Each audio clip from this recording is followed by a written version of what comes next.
So, Dr. P, what do you think made certain cultures? 1 second. Okay. And let me transition. Okay, and we're live. Hello, everybody. Welcome. We have Georgie and Mr. Raymond Peat on the line, and we are talking about Aristotle. We are talking about forms, matter, deep politics. And so I'm not going to interrupt what we were talking about, but Georgie, go ahead.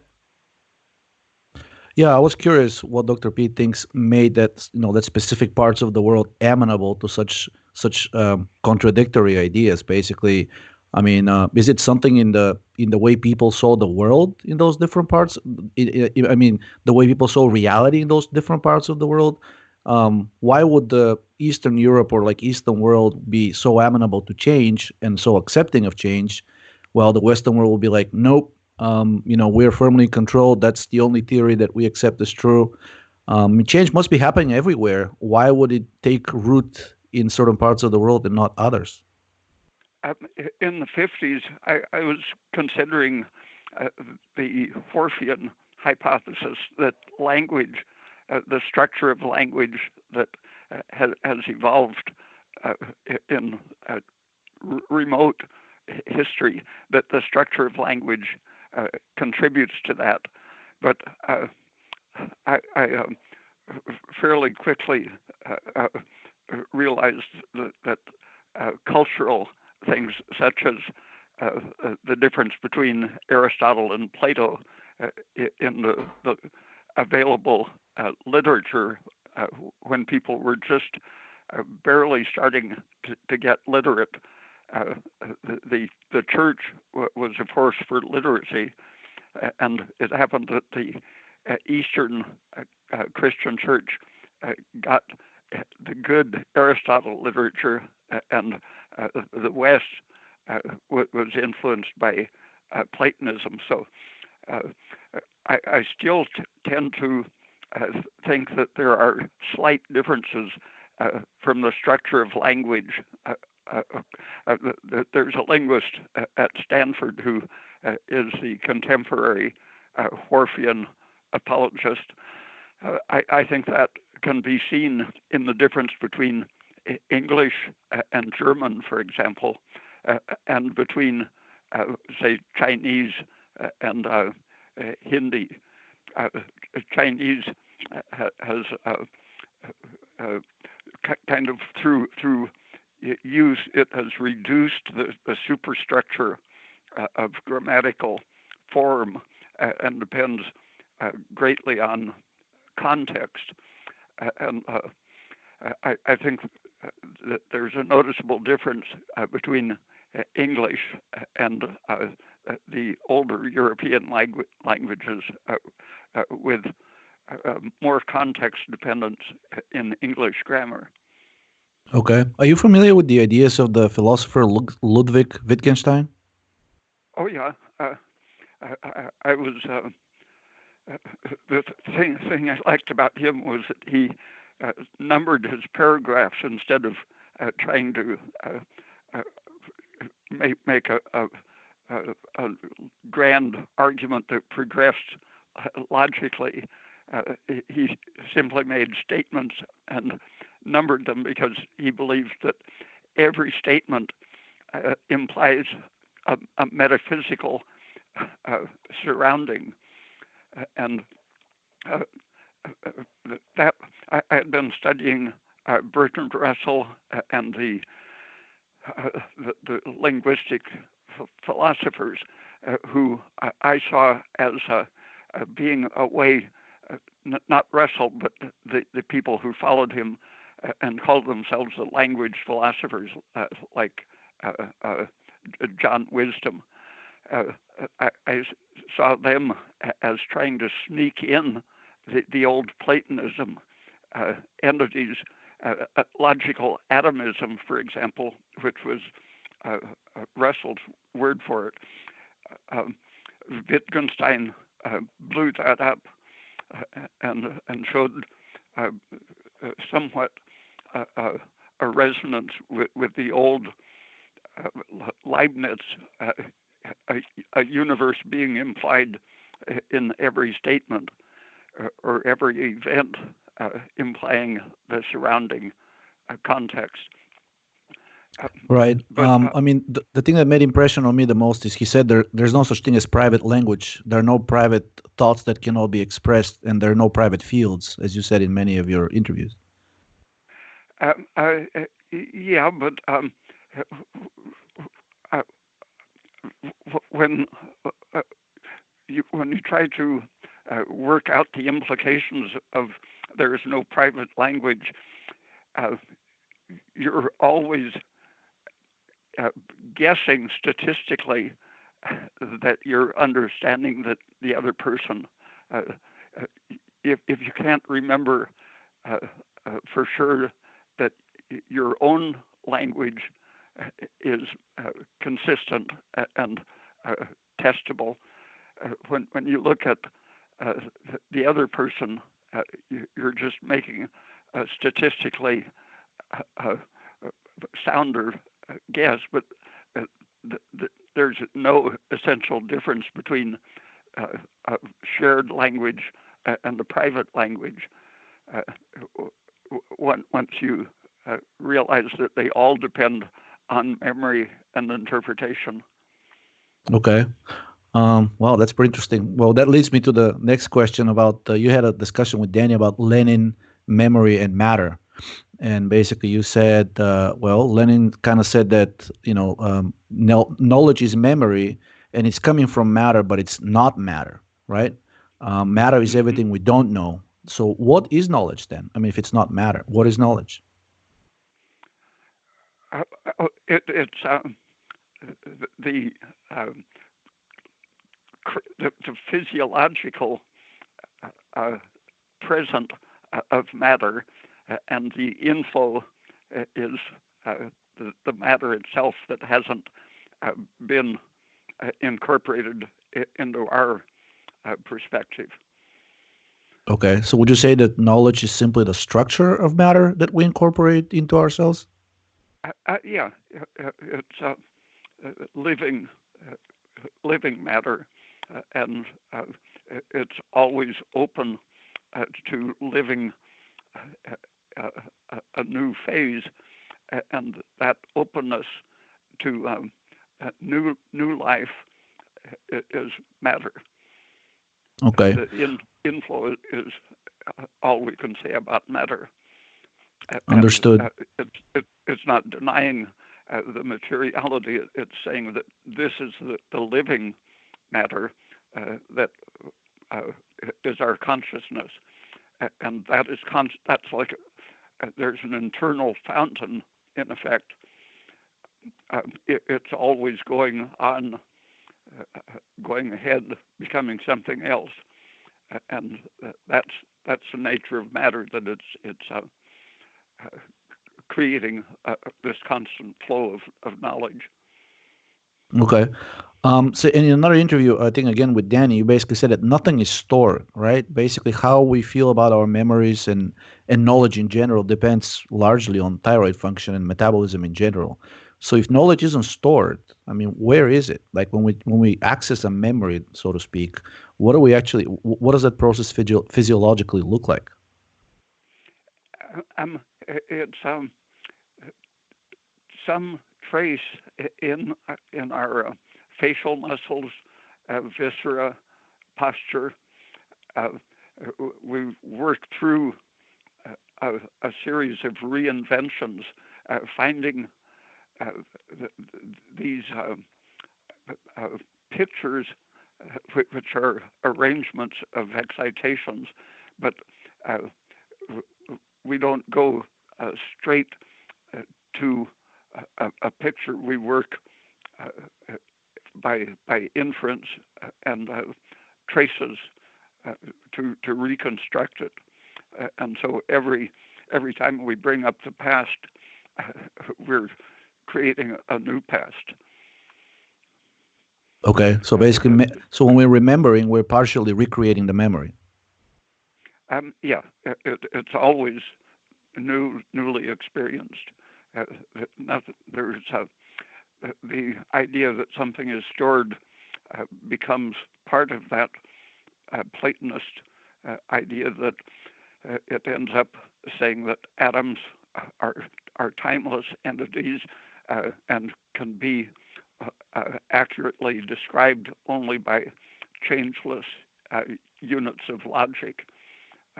You can't let change into the system if you're in that logical atomism range all the way to Platonism. Reductionism is denying that atoms, an individual atom has a history, for example.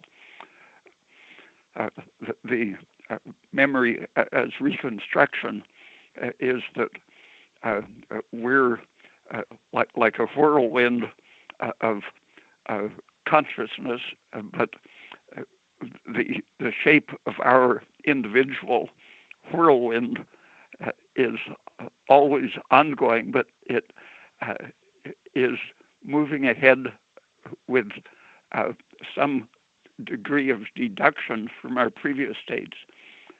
And looking back, it's like reverse deduction to reconstruct that we must have experienced that being where we are. And probably one of those same conversations we were talking about, I was asking you some philosophical questions, and you said something like you have to start and end with being an animal, and like I think you said something like an animal reality. Can you talk about that a little bit, because I found that to be pretty interesting. Yeah, we're an animal experiencing nature around it, or people, is aware of its needs and hopes, and also any fears that it has. It interprets particular objects or processes as either hopeful or fearsome, and otherwise it's in the process of going through the present situation with the intention of finding the realization of what it wants. And people have, the culture has piled up beliefs and stories that complicate that, so that we don't see ourselves as surrounded by future and dangers, future possibilities and threats. And I think anytime you're going to get back on the track of realizing yourself, the larger intention, the thing that religious people feel as some kind of overarching meaning for the animal, the human, hopefully biologically amplified animal doing things that some animals can't do. By our energy amplification, we can have the animal intentionality encompassing future possibilities on a transpersonal scale, seeing the need for the ecosystem and for the society, for other individuals, even for different kinds of organisms, taking responsibility in a straight line with yourself, feeling that you are responsible for all of the stuff around you, that you see it all as hopeful, moving towards the future, and don't have any of these cultural kinks that say, I own this, or I have to destroy this to do this, and so on. You try to picture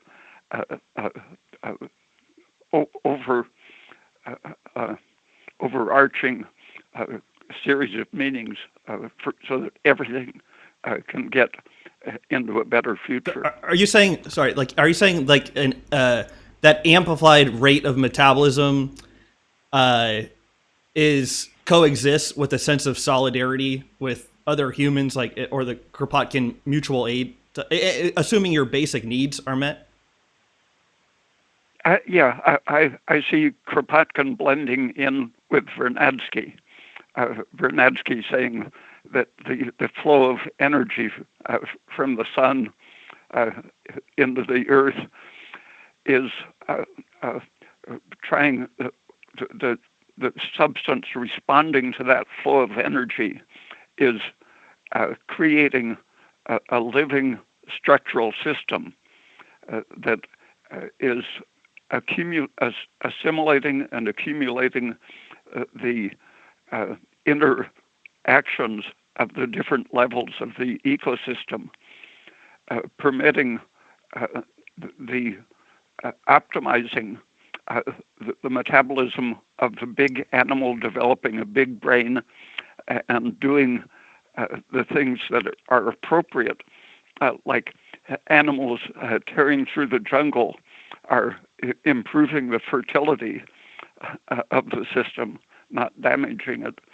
Like Alan Savory, his rough idea is compatible with Vernadsky, that the big animals are a big part of the ecosystems that they develop in, and they are helping to pull the whole ecosystem forward.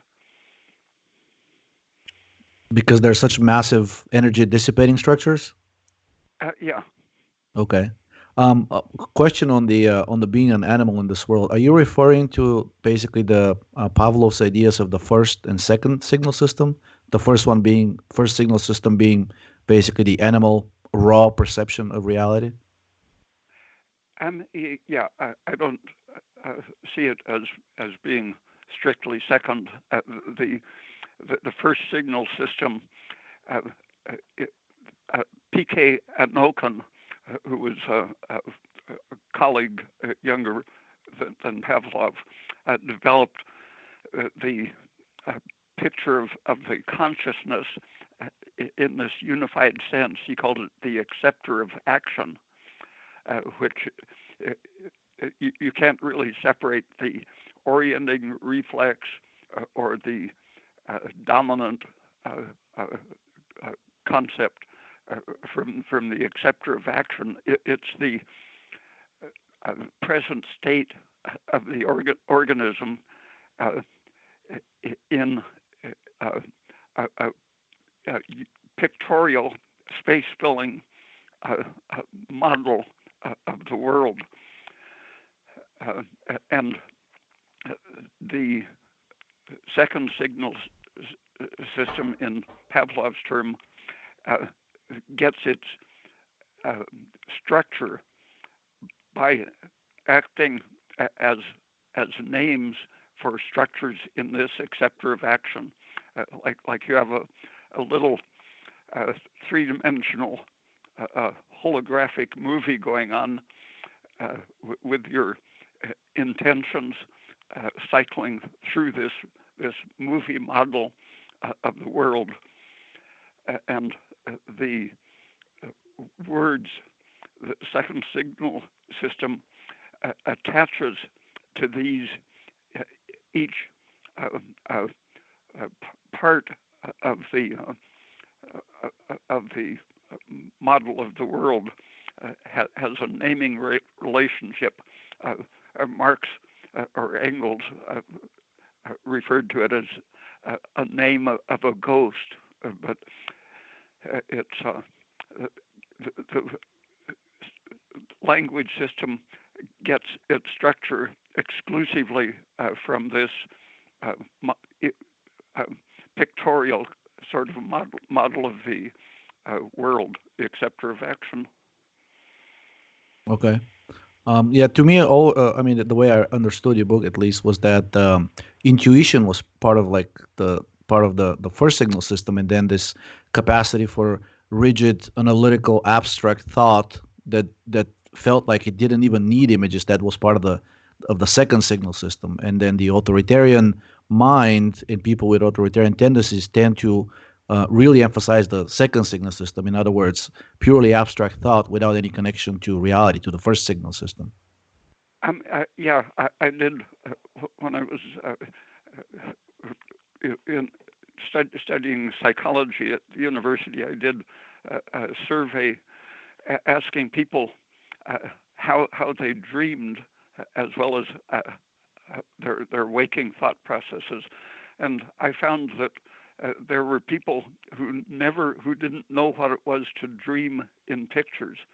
They said a dream was like listening to someone tell a story, and those people were on a scale of creativity, they would be absolute zero. They followed verbal rules. Somehow they could talk to people and seem to communicate in English, but they had no ability to think with any innovation. It was only what could be said in a familiar way. And when your acceptor of action is de-energized, it tends to disappear, leaving just these solidified units of language. You can't learn a language without having some fluidity in this model of the world. But by the age of 6 or 7, people are often losing enough biological energy that they start seeing reality in terms of only the cliches that they can say. What? This might be semi off a topic, but like, where does personal responsibility, but also like the kind of destruction of the individual from the culture, like where does personal responsibility begin, where a person is born into a culture that basically sets them up for total failure? You know, like we're going to talk about vaccines, but when I went home to Southern California probably a few years ago, my mom gave me a sheet of all the vaccines I got when I was a little kid, and it was like a ridiculous, I don't remember, it was like 20. And I know that's even worse now. So it just seems like and I know you talked about with, what was his name, Guillermo, but how the universe is expanding and growing, but our society is kind of declining at the same time.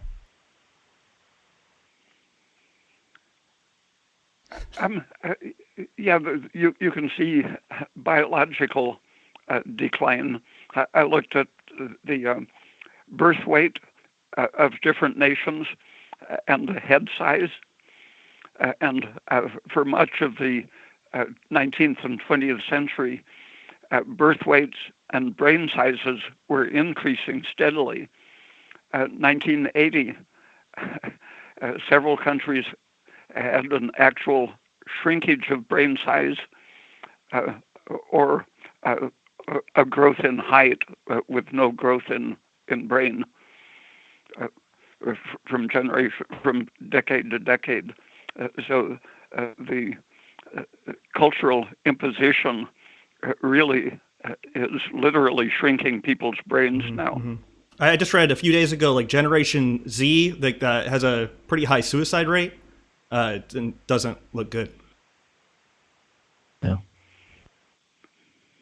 About 75% of them are actually apparently have mental illness. They meet the diagnostic criteria, as fake as it is, for at least one mental illness, according to the American Psychiatric Association. This is like the youngest generation that's just entering, not the workforce, but they're in high school now. I think that kind of information has to get through to the people who own and run the world, that their machine is breaking down.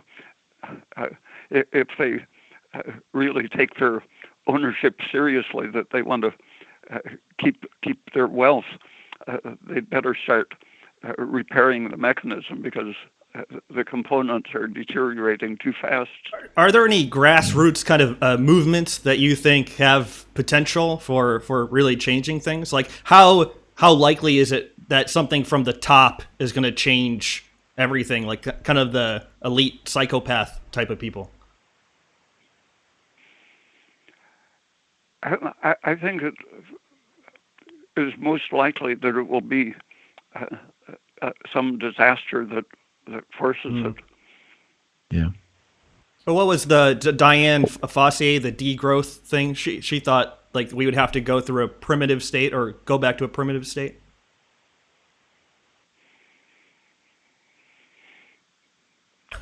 I don't think it's possible to get back to any kind of a good primitive state, but I think some kind of a big shock is going to have to happen before people, like people fearing Elizabeth Warren's policy suggestions and simply ruling out people like that.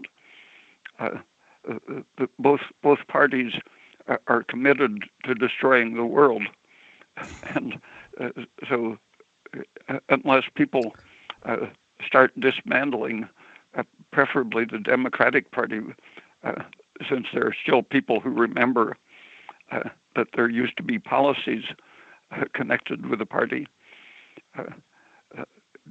dismantling that seems like a possible route to the future. I wanted to backtrack a little bit on the verbal system. I don't know, Dr. Peat, are you familiar with, there's this sign/symptom/pathology in psychiatry. They call it logorrhea. Basically, it's almost like, it literally means verbal diarrhea. And I stumbled upon it a few weeks ago, and when I looked into it, older studies show that it's basically overwhelmingly connected to a number of psychiatric conditions that are known to be driven by excess estrogen and serotonin. So my question is, do you think that this excessive verbalism, that is essentially estrogen and serotonin are partly mediating that? And also, do you think that if somebody is in a culture that's excessively over-verbalized, eventually it can lead to such pathologies itself? Women in general produce many more words per minute than men on average. And looking at the menstrual phase, when estrogen is highest, they can't stop talking. And I think that involves a short circuit of the pictorial, space-filling thought and directing the energy through these repetitive verbal patterns. Very easy to make, but not conforming to any practical use. The thing about the receptor of action, the pictorial model of the world, is that it's always changing. There's nothing repeated. Anything you try to do twice, it's always different the second time. But the word consciousness, the estrogen-driven, lubricated word machine, doesn't get any newness admitted. It's always repeating, tending to be cliched, and rehashing things that have already been built into the system. In one of your older interviews, you mentioned that you try to spend at least one day a week not really uttering any words or reading, and just painting and doing non-verbal activities. So do you think that's, I mean, you must be thinking that it's beneficial to do it if you're doing it on purpose. So I'm guessing my question is, do you think that excessive verbalization, when it's voluntary, it can basically be detrimental? Not if you keep your energy up. When I had to teach 12 hours a week, different classes, after just 2 or 3 weeks, my verbal fluency went up tremendously just because I was exercising that. But I never repeated any idea twice through the whole series of lectures. And if you keep your energy up, you can verbalize fairly fluently, but always bending the message a little so there's nothing repeated. Understood. People always remark how, like on KMUD, when Andrew asks you to introduce yourself, you'll change it basically every single time. Are you saying that's kind of the result of keeping the energy up, or are you consciously trying to recreate your history and all the things you've done? Yeah, I never have the same history twice. A friend had a TV program, and she wanted to do some hour interviews, and she was an experienced TV person, and so she would run through a trial program, and then say she wanted to do it again, but I would give different answers every time. And, she finally gave up and realized that it was always going to be different answers. But that's just the way I see the question. The question never looks the same the second time. Well, Karen told me probably like 5 or more years ago, she's like, Danny, something you have to understand about Ray is when you try to put him in a box, he's going to immediately want to get out. And so that made a big... or won't even get yeah, exactly. But I'm saying, is that like a kind of a unique aspect of your personality, or do you think that's like a metabolic thing of trying to always stay in a creative mindset or something about your history? I first noticed it when I was, I think, 3 years old, and helping my father with a repetitive task. I realized that every time I repeated the task, I was a new person. And ever since then, I've never been able to have the illusion of doing something twice. And that's then... If that's the case, then don't you think that schools are really harmful because they emphasize this routine at every step of the educational process, both the elementary schools, the high schools, and the universities? They really don't like you being different every single time. Yeah. If a person let them, it would be torture constantly. But you just have to be quiet and let them do their thing. I feel like one of the worst parts about school was sitting down. And now learning about restraint stress and things like that. That seems part of the. I remember just being like, feeling like it was torture sitting down for so long all day. It's awful. Yeah. Yeah. My only concern is that you once said that feigned stupidity becomes real stupidity. So I guess a person just has to be sitting there and hoping that they're not going to be stuck in the educational system long enough to become an idiot, like all the other people being turned into slaves, mental slaves. Yeah, people who did IQ tests on New York City, every year they gave the same students more IQ tests and found that every year their IQ went down. Wow. Have you also seen the studies showing that the earlier a child starts school, basically the dumber they will exit the whole educational system? I hadn't seen that, but that would be the same principle. Yeah. Well, I have 2 sisters, and I don't think either of them watch this, but the one that didn't go to college, I can talk normally with, and then the one that did go to college, we don't have very much in common. So I definitely seen that played out. Ray, do you think the vaccinations, besides the food and the polyunsaturated fats, you see that as a major kind of problem for society?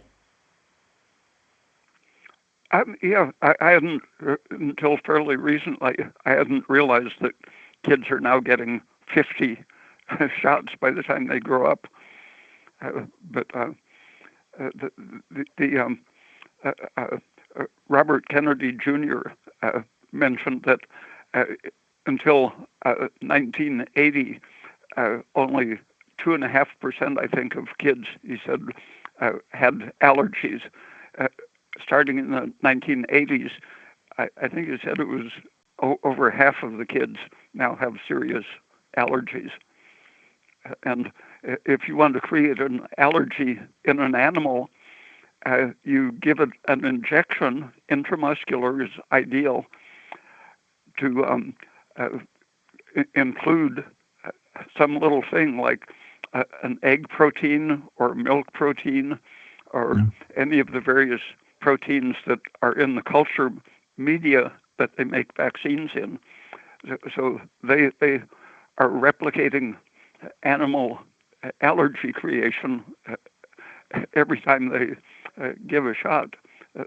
There's no way to deny it sensibly. I think on one of our conversations, you said the background for vaccines was related to like the Rockefeller Foundation and trying to keep workers active. But now, do you think they take on a different meaning nowadays? Yeah, I think the money, tremendous money, billions of dollars, 50 billion a year, I think it is, profits, mostly profits from the sale of just vaccines. And I don't know if Dr. Peat has seen the news, but I was shocked to see CNN last week putting a headline news that basically said CDC is warning it's not a question of if but when coronavirus will create a massive epidemic in the United States. And I thought to myself, why would a health agency issue such a statement? And then why would a major news media publish it? Isn't that like the exact opposite what a government should be doing? Like scaring all of its citizens and not really providing any answers. They're just saying it will be bad and be very afraid. Yeah, the CDC I don't know what the average is, but over the last, I think, at least 15 years, they say that the annual deaths produced by influenza, and I think they're all coronavirus influenza. That's just the standard category that produces influenza. They have been saying, I think it ranges from 9 million deaths per year in the United States to a high of 57 million deaths from influenza. Holy smokes. Per year. That's worldwide? And now they expect us to get excited when a dozen people die. So I was trying to think of all the like swine flu, SARS, bird flu, Zika virus. Like, is the difference between Ebola, all these things? Like, it seems like I was talking about with Georgie before I got on the phone with you, Ray, and I said that my like Twitter application on my phone. So when I do turn on my phone, the application of Twitter, there is a new huge like bar on the screen just updating me on coronavirus, but I've never the application has changed to give me updates that I've never asked for on coronavirus. And it just seems like the marketing campaign is palpable, very, very strong. Yeah, and the World Health Organization is sharing in the corruption, conflicts of interest. So you can't trust any of the big organizations because they manage to profit in some way from the huge amount of wealth that's being directed through the vaccines.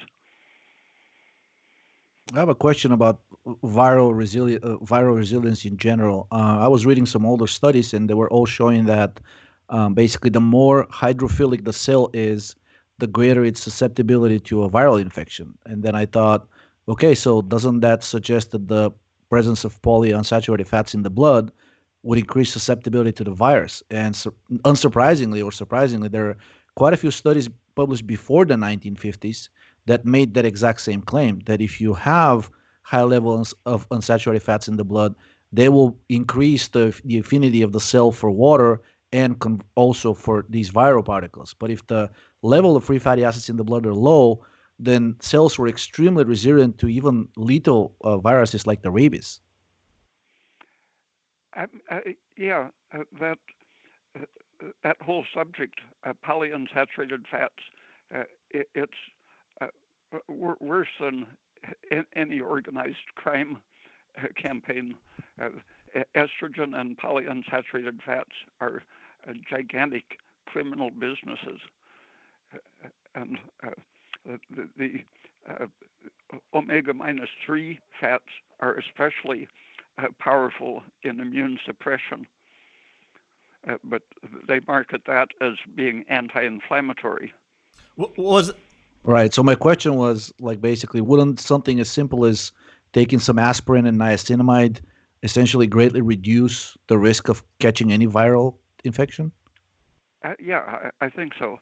And aspirin happens to be an antiviral agent in itself, antibacterial and antiviral. And there was a study, I think around Washington, D.C., that tested it on AIDS patients, just big doses of aspirin. And it was working, but no one was interested in it. I think I live in DC, and I met one of the people who were involved in the study, and he refuses to talk about it. Basically, the statement was the question is too political, and I said, well, I've seen the study. You guys claim that it was terminated because there was a rise in the levels of the liver enzymes in the aspirin group. He said, yeah, that was the official story, but that's not why it was stopped. And when I asked why it was stopped, he said it's way above my pay grade. I mean, meaning mine, not his. Well, Ray, one of the papers you had cited in one of your articles, the Prasad paper, it's and they say it is perhaps surprising that essential lipids that are supposed to be so good for health are so potent at killing cells. So yeah, just supporting what you're talking about. And then you, on your HIV article, were referencing papers that those people had high levels of PUFA in their blood. And it's something I had never even heard of anywhere else.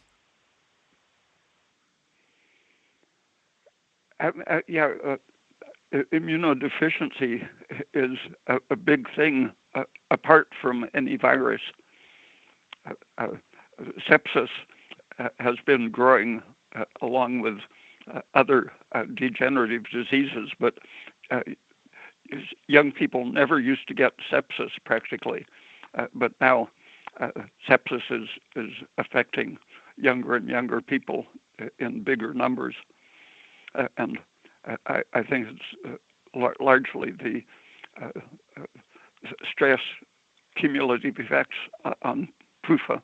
Well, something that's popular among my group of friends is the idea of like herd immunity. Do you want to speak about that? Like I think that's why people are scared, and kind of my freedom-loving friends, the best of them would still want other people to like kind of forcefully get vaccinations because they fear for their own safety. And so do you want to maybe speak, if you know where that idea stemmed from, and then how it fits into your, or how it does not fit into your biological and physiological picture? It sounds very much like a Nazi program. It doesn't have any convincing weight for me. It just makes me fear the people that say we're a herd that has to be treated one way or another. Have you seen any of that movie, Vaxxed? They talk about the military vaccinating people and creating Gulf War syndrome with the anthrax vaccine. Well, I hadn't read that specifically, but the Diana Dutton wrote a book called Worse Than Disease, where she kind of details the swine flu. And it was kind of similar to what you said earlier about coronavirus. Like the problem didn't kill very many people, but the vaccine caused tons of problems. Yeah, one guy was routed out of bed to go on a forced march and collapsed while marching and died shortly after. And he was diagnosed as having swine flu. He was the only death acknowledged by the head of the CDC from swine flu, but I forget the exact number, but there were thousands of paralytic reactions, and I think it was around 300 deaths from the vaccine, so hundreds of times worse than the disease. You say in your newsletter, if a vaccine hasn't produced swelling, fever, anaphylaxis, shock, paralysis, or death within 2 months, it is safe. Or the public health view, it seems to be that if a vaccine hasn't produced swelling, which is just, crazy. Yeah. Yeah, I wanted to mention something about HIV. Dr. Peat may have seen that study. I think it came out around 2014. Of course, didn't hit mainstream media, but it showed that at least the authors claim that you cannot develop AIDS if you're HIV positive. So you cannot develop AIDS unless there's high levels of endotoxin in your blood. And then there was a subsequent study I think in 2018, which showed that the single most reliable predictor of death of all-cause mortality in HIV positive people was the level of this protein called soluble CD14. It's abbreviated SCD14, and that is the most reliable biomarker of endotoxin levels in the blood.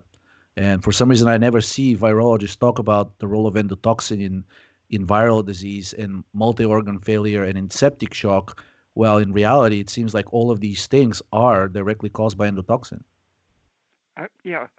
I'm inclined to think that even cancer is largely an endotoxin problem. Chronic, year after year, bad food irritating the intestine, causing increased histamine and serotonin and estrogen, but a constant stream of endotoxin flowing through the system, shaking up chromosomes, creating inflammation, fatiguing the repair systems.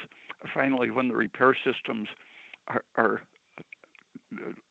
down to a certain extent, the cancers that are constantly popping up stop being removed. And so if you don't die of acute sepsis, then heart disease and cancer, I think, are the result of chronic exposure to the endotoxin.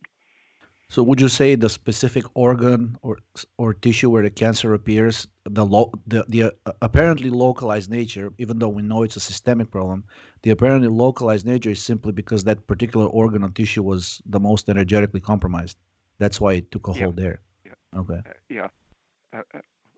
When I've mentioned the idea of systemic disease to cancer doctors or patients, they really have a hard time, just can't grasp. They've been so indoctrinated with the idea that it's a clone that develops one single mutant cell, develops into the clone, and so it's by definition the most localized thing conceivable. It's platonically localized. But way back 80 or 90 years, people have been seeing precancerous gradations surrounding any tumor. If you look at all of the signs, stem cell signals, all of the inflammatory cytokines, disturbed chromosome balance, all of those things are increased in a gradient the field concept of cancer goes way back 200 years almost, but it just hasn't been acceptable because of this Platonistic genetic determinism, clonal descent of each tumor. Have you seen the study that came out in 2015? Basically, I mean, made huge waves across the oncology community, if there is such a thing, and it basically said for over 100 years we've been wrong. We've been calling it the Warburg effect, but now it seems that it's the effect is the cause as well. In other words, metabolic disturbances, and specifically lactic acid, precede the genomic abnormalities that are seen in cancer cells and are actually the cause of them, not the other way around. Yeah. Lactic acid creates a reduced state, shifts the balance towards increased sulfhydryl, NADH ratio to NAD, and all of the electronic and energetic properties of cancer are initiated just by putting a lot of lactic acid into the system. Yeah, I was just, I saw, I mean, it was posted on one of the biggest social media sites, and you could see doctors chiming in, and, some of them being panicky and saying, oh my God, if this is true, it means, in my practice as an oncologist, I've been killing people. And others are saying, well, it's too early. Let's see genetics. We haven't heard the last of genetics yet. Let's give genetics a chance. Maybe we'll find a way to treat it genetically. But overall, the mood was, it was pessimistic for the oncologist, but the general public that was reading this thread and responding seemed to be pretty ecstatic because people immediately caught on the fact that, if cancer is metabolic and, it's this continuous field, then it can probably be reversed. You don't need to subject yourself to this torture that your oncologist is giving you and likely killing you. There are other ways, and the doctors were heavily arguing against it in that same thread, saying, "No, people, if you choose the metabolic route, you'll be killing yourselves. You're signing your death warrants. You should stay with a traditional therapist because until we know more." Did you ever read Max Gerson's book? I think it's called 59 Cases. Coffee enemas were one of his staples. He generally gave people thyroid and tried to get their metabolism towards oxidative energy production, but cleaning the intestine was probably his single most effective thing. Even if he sometimes had an old person who was very debilitated, he would sometimes give them a coffee enema every hour around the clock, get them out of bed to wash their intestine again. And he actually cured numerous advanced cases of cancer, documented with photographs. I think chronically keeping the endotoxin down gives the recuperative system a great chance. So that would explain largely why, recent studies with the tetracycline antibiotics, especially doxycycline, are reporting such remarkable effects. In 1965 was the first time some doctor sent me an argument that he was curing cancer with antibiotics, and I didn't at that time think of it in terms of cutting out the endotoxin, but people have been doing it repeatedly over several decades. Okay. I have to send you there's a press release from Harvard University. I think it's from early 90s. It's about a lady that ran a cancer lab there. And the news article it was popular press article. And it said, Dr. I think Johnson is capable of curing mice of lethal leukemia every time she wants to. And how does she do that? By giving them tetracycline. And then immediately the question is, why can't this be done in people? And she said, because it's not FDA approved. And I thought to myself, what a stupid excuse. Like, what is the antibiotic going to do to these terminally ill people? What, kill them? I mean, they're dying anyways. Like, why not try something that's already approved for usage in people and it's known to be relatively safe? Why do we have to wait on the bureaucracy to give us approval to live? Why can't this be tried by good natured doctors?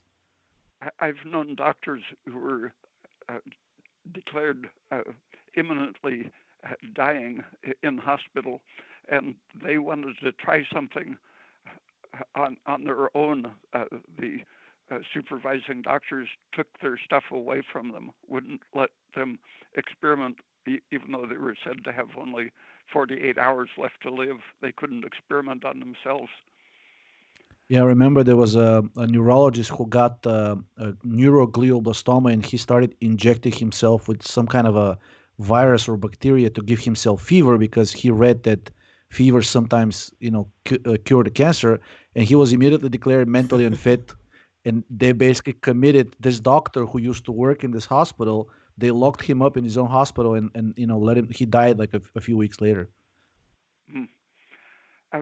There have been a couple of studies in which, in people, they accidentally noticed that women who were given an antibiotic course, among other things, they recovered from their headaches, but they did blood tests and found that before the antibiotic they had high estrogen and cortisol and low progesterone, and after the course of antibiotics, their progesterone went up and both cortisol and the estrogen went down, both of which would favor recovery from cancer. The cortisol is weakening your immune processes, for example, and estrogen is stimulating cell growth. In rats, same thing was observed. A course of antibiotics lowers cortisol and estrogen and increases progesterone. So the coffee enema or the antibiotic or a high fiber diet, all of those things are actually remedying your hormone situation. Did you know that cortisol is given to pretty much any cancer patients as kind of like a standard treatment? Along with morphine. And morphine, yes. And morphine increases histamine release. Histamine is a powerful tumor promoter, so they usually adjust the dose so that they're dead before they notice that the tumor has grown faster. Yeah, it just never ceased to amaze me. The explanation of the doctors, because I used to work in the medical field, was that the patient has inflammation and edema, and we need to reduce it with a cortisol. And I thought, aren't there other safer anti-inflammatory methods? Because even as ignorant as some doctors are, some of them do know that cortisol does not seem to be helping the tumor patients. They're almost using it because by definition that's the powerful anti-inflammatory they have on file, and they have to use it. Mm-hmm. Mm-hmm.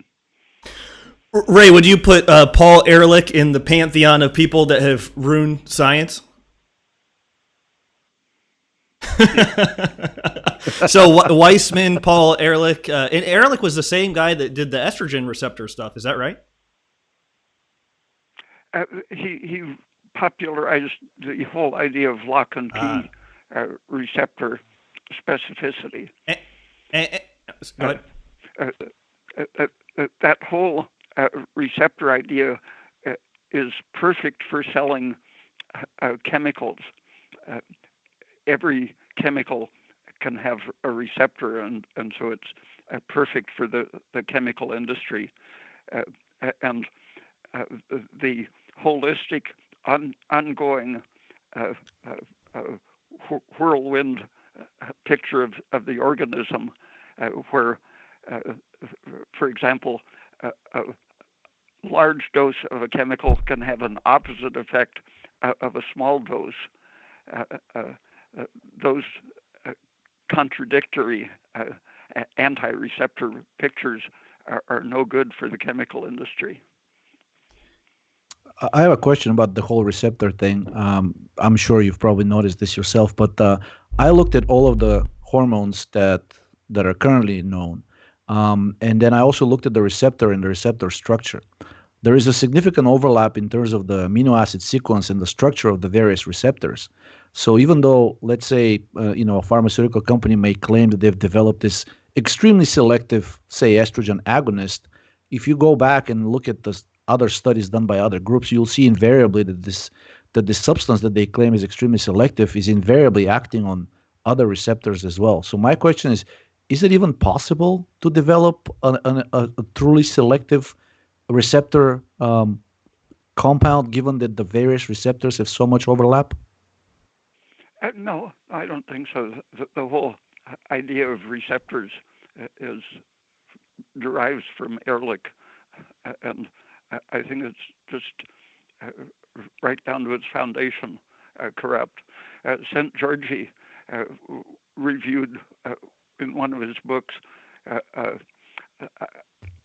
ideas that Pavlov was familiar with around the turn of the century, the idea that the dose determines the effect. Like a small amount of caffeine is sedative, a large amount is stimulating, an even larger amount is narcotic. And the sedatives, the dose of a sedative, a small dose will be a stimulant, a larger dose a sedative, and the typical curve has been tested on hundreds of different substances, and it's consistently contradicts the idea of a specific receptor doing a specific thing. The only way you can imagine that three-phase curve working is if you think of the cell as substance or characteristic qualities and substance. You have to think as something which can move from one phase to another, potentially a series of phase, each phase having a characteristic behavior. So the differentiation occurs in the cytoplasm as a whole, and that state of the cytoplasm evokes the expression or stabilizes the expression of the genes that are appropriate for that state. But by thinking in terms of physical states, you can visualize the quantity as reaching a threshold. A cooperative phase transition happens when many things work in the same direction. So basically, the whole idea of using one substance that will work in only one particular way, it's hopeless. I mean, basically, the organism doesn't work like that. Yeah, you can create the illusion that it does by setting conditions just exactly right, and then you can get the apparent specific interaction and reaction, but it's a purely artificial setup. Have you seen the recent news about the resurgence of estrogen, of hormone replacement therapy with estrogen in menopausal women? They're trying to kind of put down all the findings of the Women Health Initiative study and try to reintroduce estrogen as therapy. Yeah, in 1973 or 4, I saw a resurgence, and about every 5 or 10 years, the actual science makes a little headway. The big headway was the Women's Health Initiative, and within 5 years, they were the people at Stanford were instrumental in explaining why estrogen didn't really cause cancer, strokes, heart attacks, and so on. And their favorite explanation is it's really progesterone. And originally, estrogen was recognized as doing certain things to the organism, and they identified the estrogen receptor as a major way that it does that, even though hypoxia in the absence of estrogen will cause the receptor to behave the same. Estrogen creates hypoxia and activates the estrogen. The hypoxia alone will do it if something else creates it. But when they needed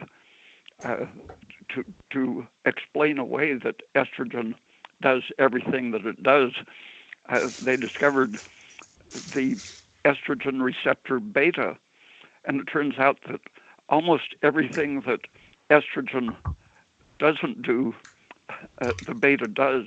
It stops growth, stops all of the characteristic estrogen behaviors, and pretty much parallels the actions of progesterone.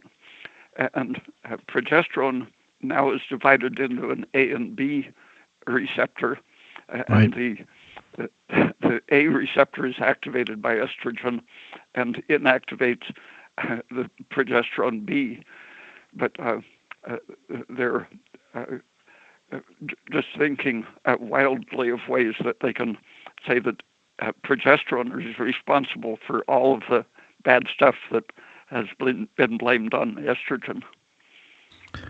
I emailed one of the authors of one of the big papers that's now calling for reintroduction of estrogen as therapy for women, and I said, how can we ignore all this science? I mean, that's pretty much indisputable that estrogen is carcinogenic. There is actually a page hosted on the website of the National Institutes of Health, which officially defines and declares estrogen as a carcinogen and a mutagen.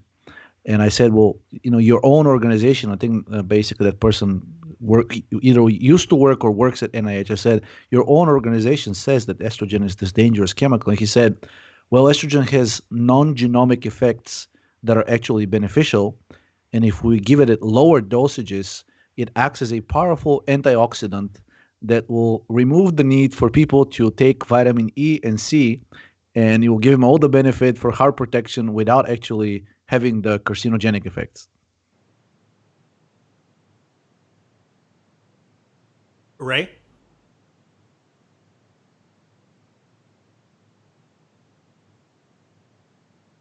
Are you still there, Georgie? Oh no, did we lose Ray? Maybe we did. Okay. Seems like he's there. Maybe let me hang up and call him back. Okay, Ray, you're not there, right? Okay, gonna hang up, call him back. These things happen. I was afraid you were frozen too, and I was like, gonna really.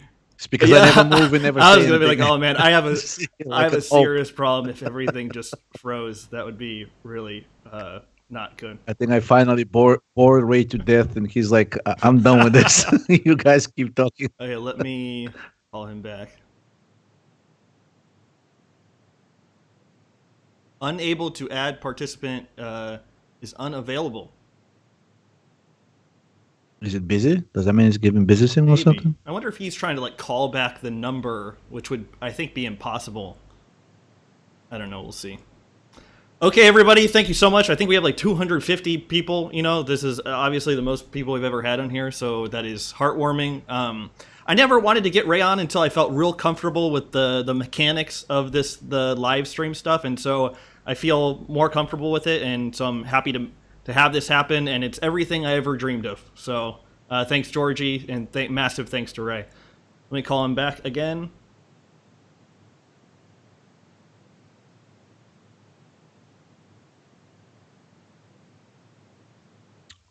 wonder if there's a time limit on Ray, how you're long. back. Okay, we lost you for a second. I didn't hear when it went dead. I don't know either, Georgie. Do you remember? What? When we Do lost you Ray, remember? it was kind of like a strange. I thought my whole computer froze, but it didn't.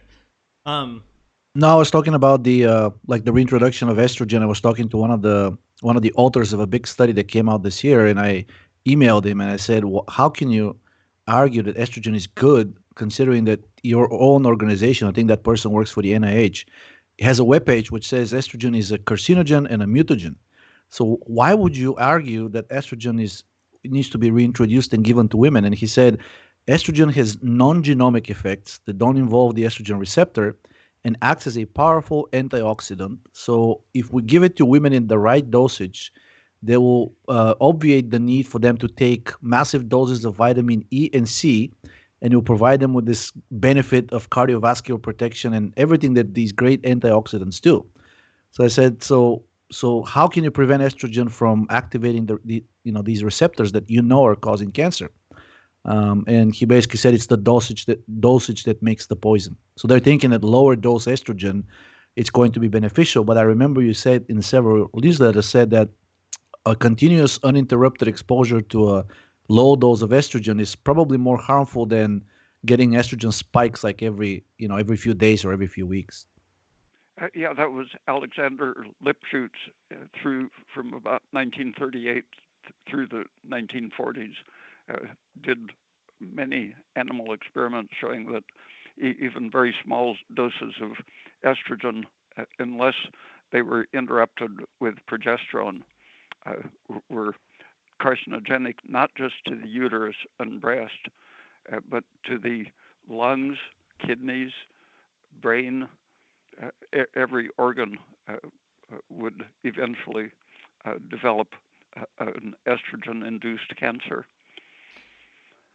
Well, if if cancer is a state of chronic reductive stress, and estrogen is a powerful reductant itself, doesn't that almost guarantee that estrogen will, at the very least, contribute to an already established cancer?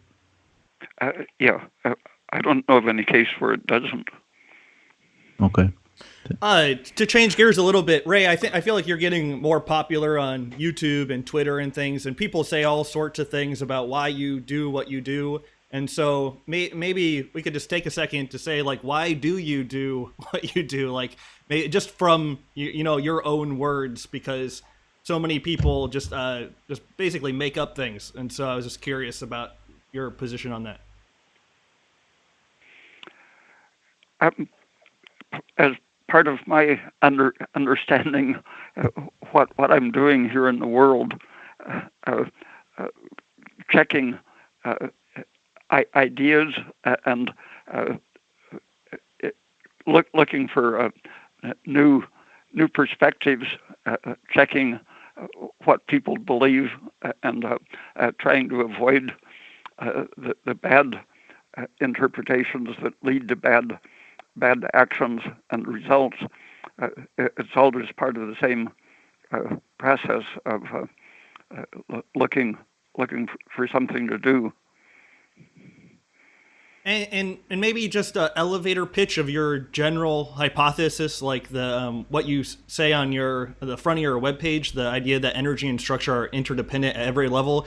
Like I made a video about this not fairly recently, but it's like, because the nutrition world is so stuck on different diets, like what is obviously this whole conversation is about how complex everything is, but your work gets reduced down to kind of a caricature of, like, you drink 2 gallons of milk and 2 gallons of orange juice and a bag of sugar, and then you're doing your Peat diet. So what is your perspective of what maintains health, and then what is the differentiator into the state of sickness? There are 2 simple choices. One, that the genes have been laid out, have created a blueprint for creating the structures, and all the energy has to do is help to roll those out and once they're in place, just to keep them running, that orientation leads to the idea that the less you live, the longer you will live. The idea that you're going to burn up your the whole apparatus will wear out the faster you use it.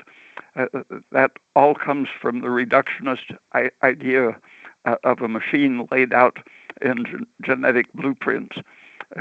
It's a machine powered by a Rube Goldberg system, which is 20th century science.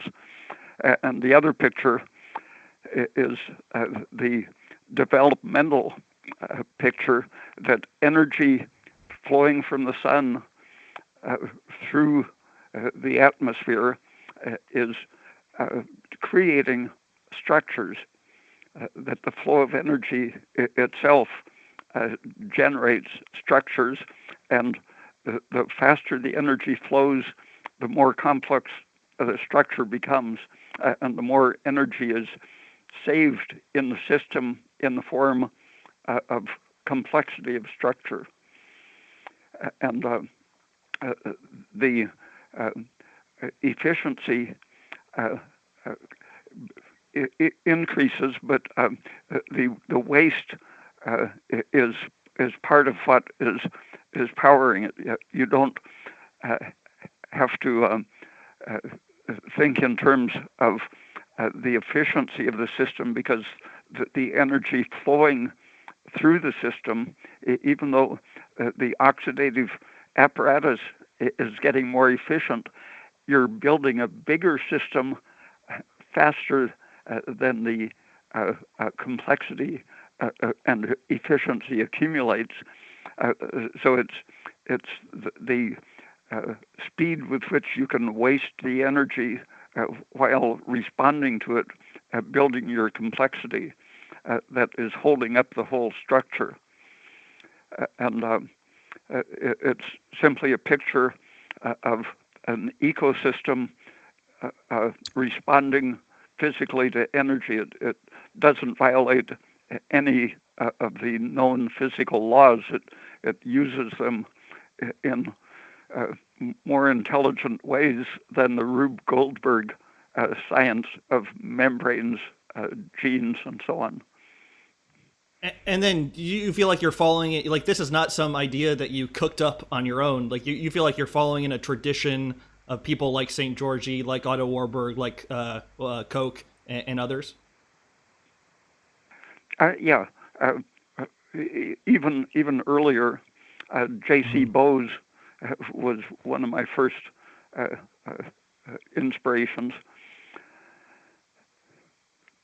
I have a question. Do you think that this openness to new ideas that these people had, it was sort of enabled, but by their relatively faster metabolism, and or do you think it was more or less childhood experiences that set them to be that way, to be open to new opportunities and to actually actively seek them out? I think a good intrauterine environment is a tremendous part of it.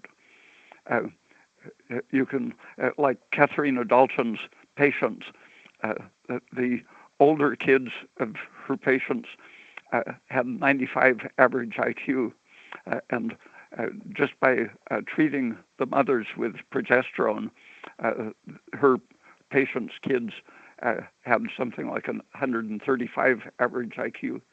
Same mother, but better nourishment in utero. And that kind of a head start gives you a lot of energy for absorbing shocks from the oppressive environment. Okay. A question related to that, to expand a little bit on that, is, as I'm sure you're familiar, sick people and sick animals tend to sort of retreat, avoid the real world, and really limit their spectrum of activity. Some of them even stop eating and basically they just want to keep to themselves and be left alone. But considering the fact that novelty and new experiences and being stimulated in the proper way is so very therapeutic, do you think these sick organisms are making a pathological choice that's not good for them based on their already poor health? Or do you think it's actually a choice that at least in the short term it's good for them? Basically, they don't have the energy to meet the demands of the world, so they're retreating and hoping that they'll recover and then they'll come back. Yeah,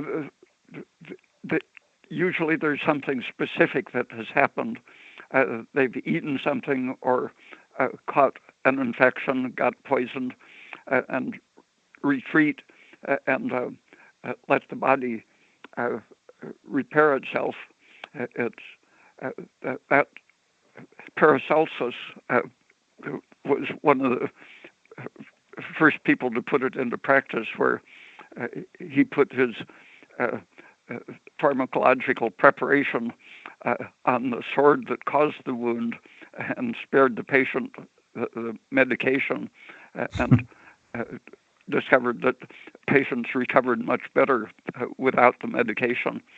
Any time there's been an opportunity to compare medicated people with unmedicated, the ones without medicine are much healthier.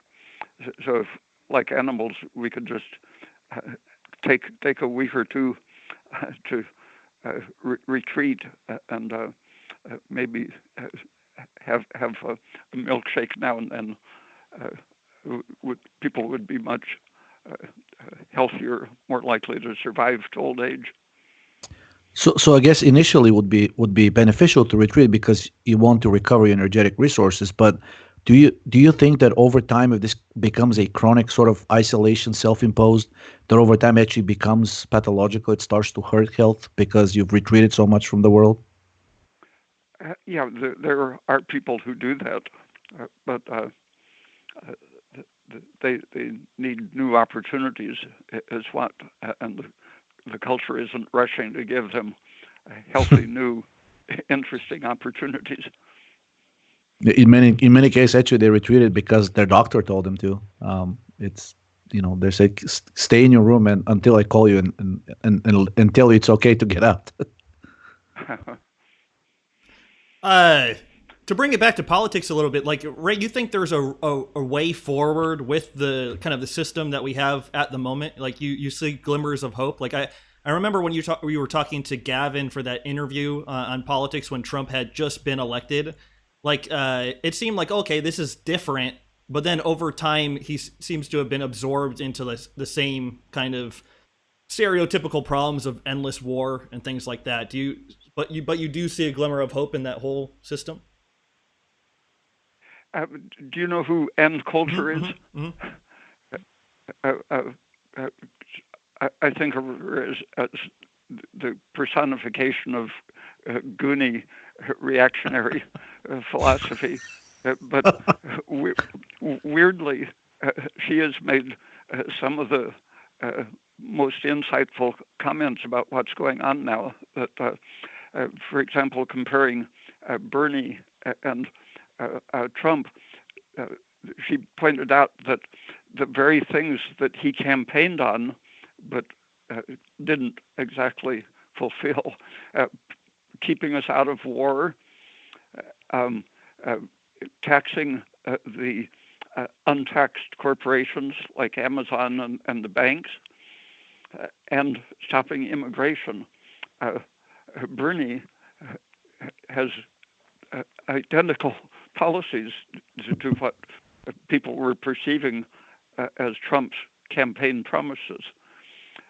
And it's she says that he is Trump's real threat, and the polls, almost all of the polls, are showing Bernie beating Trump by several points, percentage points, and most people in the public media, especially the Democrats, don't want to talk about that possibility that the same people who saw possibility in Trump avoiding war and taxing the giant corporations. That's what they see in Bernie. So if he could run against Trump, then other realistic things then would be at issue. Maybe Ann Coulter is espousing some of those. You introduced me to the term, but paleoconservative a little bit.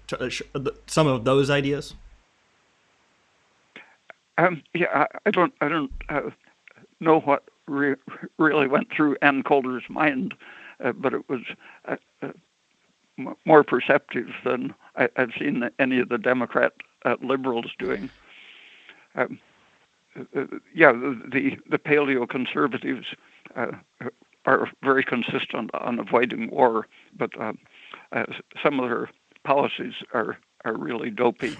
Well, not to get too deep into a rabbit hole on this, but things like immigration and thing. I know there was I forget the author, but it was like a book called "Weapons of Mass Migration," and so this is not a topic I spend lots of time thinking about, but like those types of things to kind of influence the culture. And I know the paleoconservatives are against that, but again, I'm like reading Bucky Fuller and him saying that there shouldn't be borders and things like that. Like I agree with that type of view, but I'm also, I don't know, I'm like torn between these different points of view of migration and things. And also living in different countries, it's not very easy to stay anywhere else aside from Mexico or America. Bucky Fuller would say that the corollary is that you stop creating horror experiences at home, like imposing a fascist on Honduras, where the elected president was improving, or he just wanted to raise the minimum wage and barely improve things, but definitely improving. He was kicked out.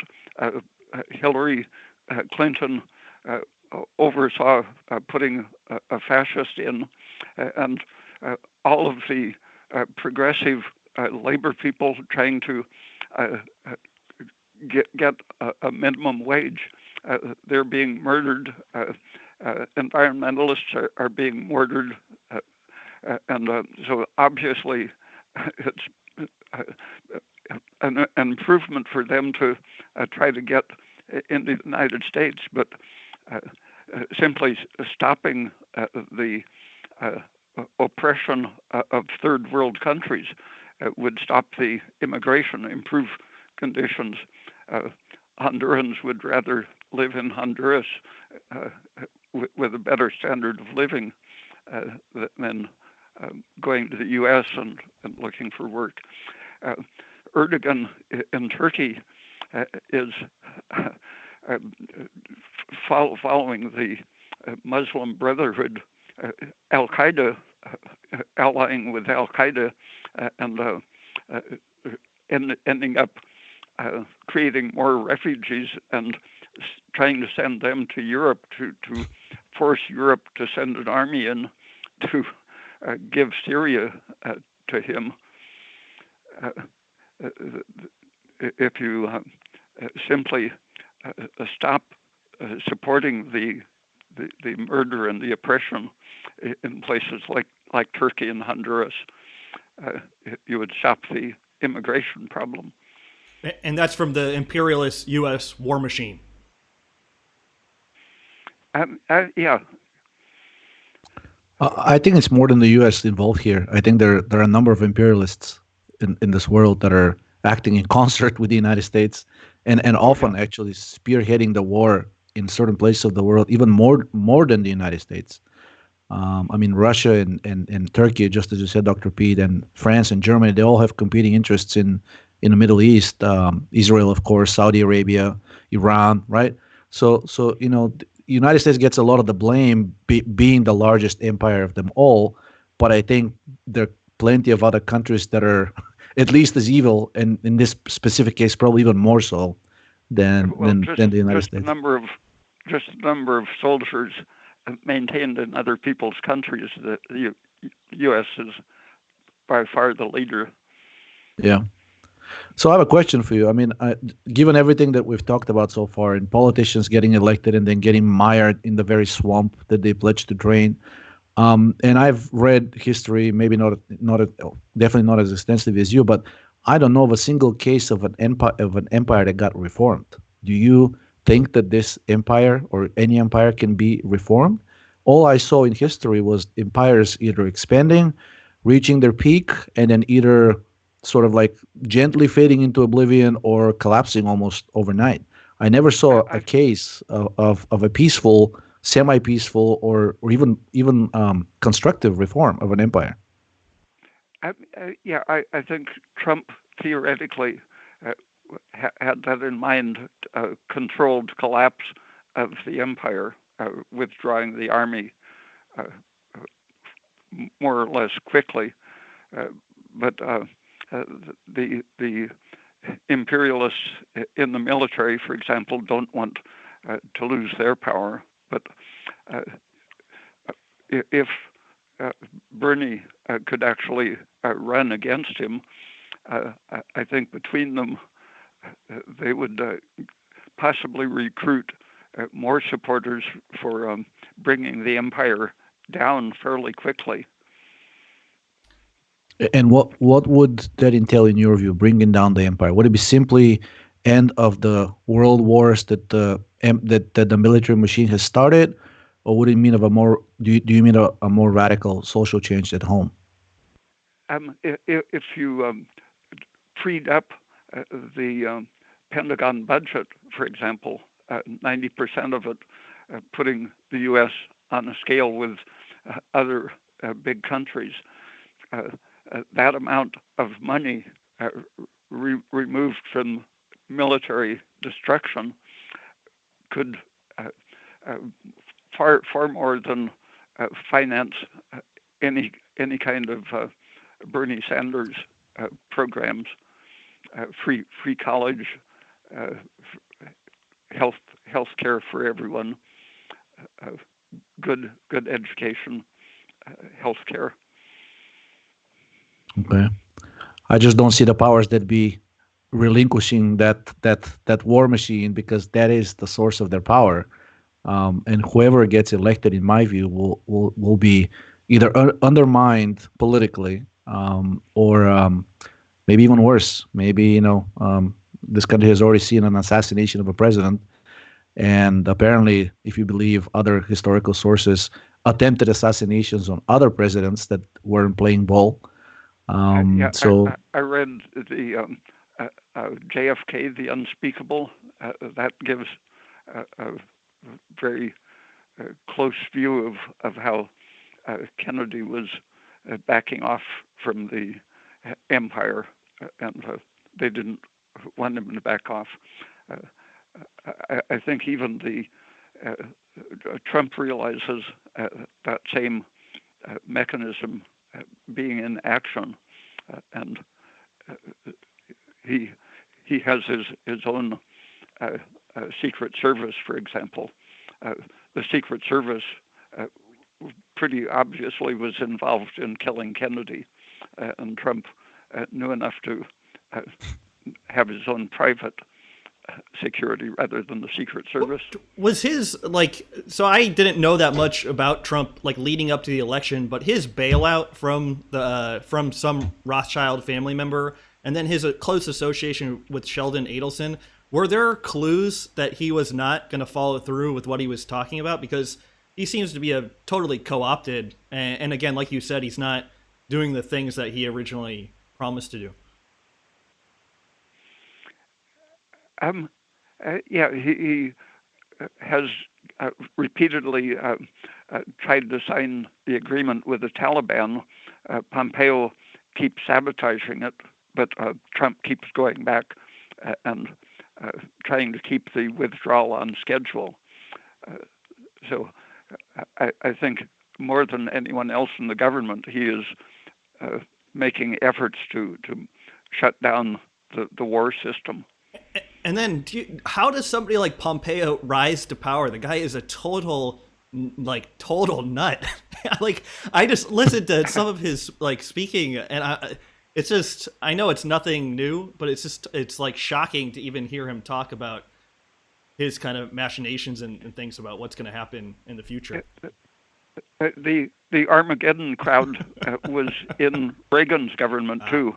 The interior minister said, the end is near, let's mine it all, get it get it before the end.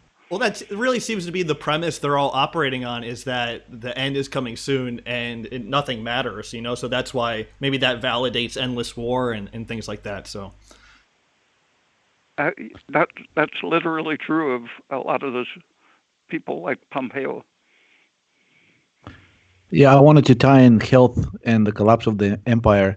I mean, barring any kind of unpredictable collapse that sort of the powers that be inflict on themselves, if we want the reform, so to speak, or the control collapse to come from the people, many of them, if not most, are in such a compromised state of health that they actually fear and often actively oppose change. At least that's my personal impression. Don't you think this needs to be improved before some radical social change can actually take hold? That's why I emphasize biology and health thinking, to get people to realize that they're dying on this path, and that they have to change something radically to simply save their own health. They've got to change the system, which is pumping. It isn't carbon dioxide. It's 1,000 different toxins being pumped into the atmosphere and food supply that is killing people. Vaccines and fake foods. I think the movie Vaxxed and the various movements against genetically modified food and so on, that's a wedge that people can start to see their own survival and their children depending on bringing this industrial system to some kind of safe conclusion. Okay. In one of your first interviews with Danny, both of you were talking about panic and organizing the panic. That actually might have been Carrie, but go ahead. Oh yeah, but I think Dr. Peter opined on that as well.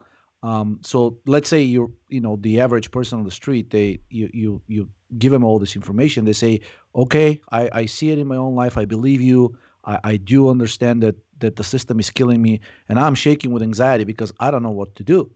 What would be your response to a person like that? Where do they start?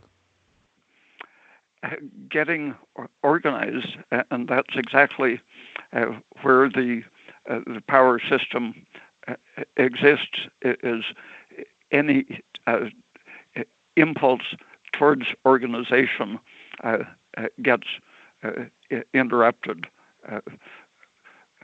All kinds of interruptions, firing them from their jobs so they don't have access to the same resources. New ways of organizing have to develop. So do you think that the cultural push in the Western world towards extreme individualism is a thinly veiled attempt and basically implementing this isolation so that people don't trust each other and refuse to organize? That's at the heart of preventing organization. In the 1930s, there was a religious movement called moral rearmament. That organization still exists, but it was a Christian movement with branches still in this country and in Europe. Religious reasons why you should destroy unions, but it applies to any kind of social progress, making change that impinges on the corporations and banks. Right, but at the same time, organized religion is probably like a prime example of like a organization, right? Of getting people into groups and getting them to act upon a common goal. So it could go either way, right? If it's in the right hands, organization can be very powerful and impetus for change. But if it gets compromised from within by agents of the powers that be and whatnot, then people can be duped into sort of they think they're working towards the common good, but in reality, they're just maintaining the status quo. Yeah, the CIA and the FBI are several stages ahead of everyone organizing anything you think of. They've got it covered, like Occupy Wall Street. They put organizers in who help to prevent any constructive organizational outcome, but they had snipers on the roofs ready to kill the leaders if anyone organized something that actually led to action. Well, Okay. So what would be? I mean, I'm trying to, I guess, because regular people are aware of that as well, many of them. So they seem to have a choice between taking the risk at organizing and participating in a group, and then this group being undermined, and they're working in favor of the empire, versus avoiding participation in a bad activity, which you have also spoken in favor of in the past, but then not really having enough power to enact change because they're on their own. Is there a middle ground, or would it depend every single time on the situation? I think it will change as cultural ideas evolve, but I think the first thing is to just start lots of organizations, 2 or 3 people in a group deciding on possible courses of action and creating networks of just little personal interaction groups, but linking them up and being aware that the organizations have to stay flexible in terms of basically about a million little groups with openness to interact with other groups on different levels. So basically create a large number of smaller organizations that will be much harder to subvert just because the FBI doesn't have that much manpower.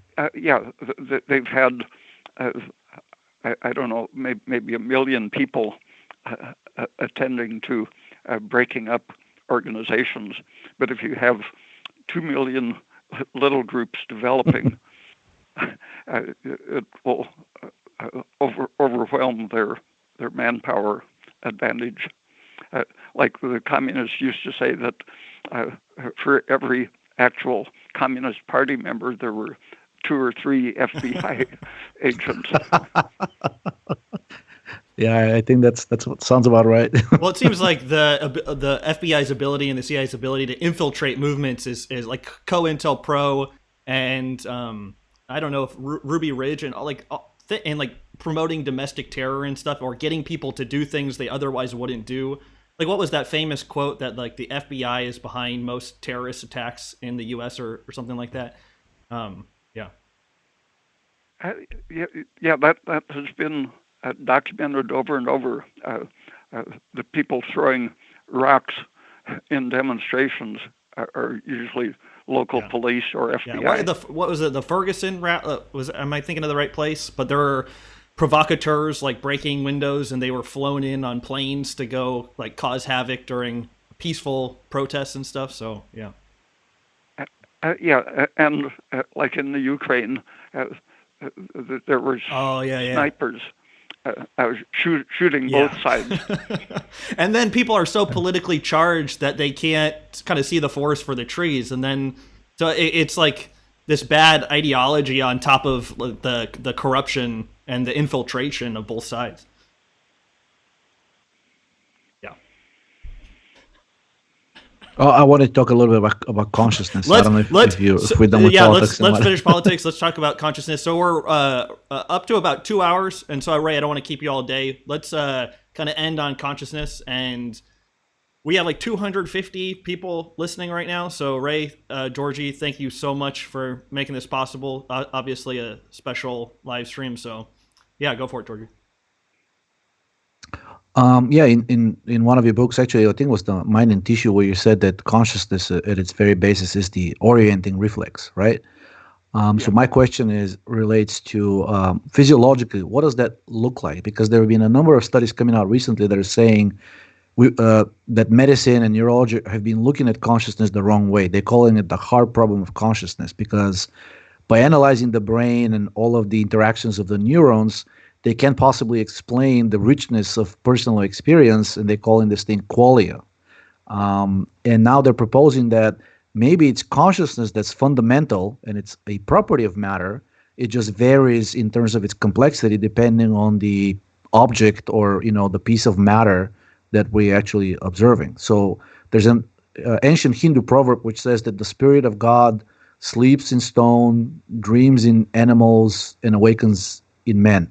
So my question is, how do you see that statement that consciousness is potentially a very basic property of matter, and it's the complexity of the structure of this matter that determines how high level of this consciousness would be? Does that sound about right? Exactly. I formulated it that way. 1957, I think, was the first time I said consciousness is the organized flow of energy through matter, but I have revised it to think of consciousness as a substance in itself, since substances are defined empirically, matter is defined empirically as we experience it. I think it's proper to think of consciousness as a substance. The For example, the donor acceptor molecules contributing an electron flowing through muscle causes it to contract. I think that same donor acceptor relationship activates a constant oscillation of excited electrons through the neurons and between the neurons even, that these it's a substance analogous to the conductive electron bands in metal, but it's the electrons are existing on the soft cytoplasmic material. When the energy is properly activated by the oxidative acceptor function, raising electrons, creating holes basically for electrons to flow through the properly oxidized substance. It's like having a fire get wet when you have too many electrons. It fills the holes and prevents the luminous function. The perfume guy, I can't think of his name right now. Tonini? Was it Tonini or no? No, a Starts with a contemporary T. guy who was given. T, I think. Yeah. Anyway, he sees odors as being resonance of the molecule, not the shape of the molecule, but the electronic ability to resonate. And that is going back to P.K. Anoken, for example. I think he saw his acceptor of action consciousness model as existing as an excited electron substance, which follows the rules of Gestalt psychology. Actually, space filling material of electron, sort of a plasma, actually being what we experience.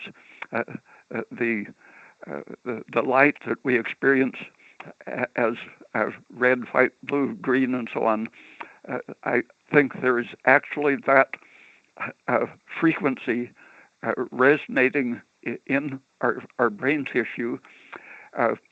An odor, I believe the actual chemical pattern of that odor is what we experience, the consciousness of smelling a chemical. That structure exists in space, and each of the senses, I think, involves the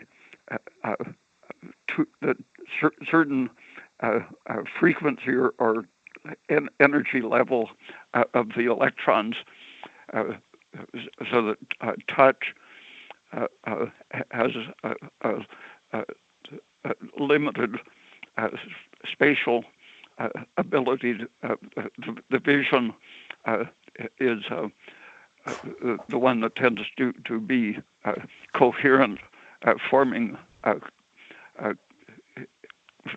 complexly cohering structures of meaning.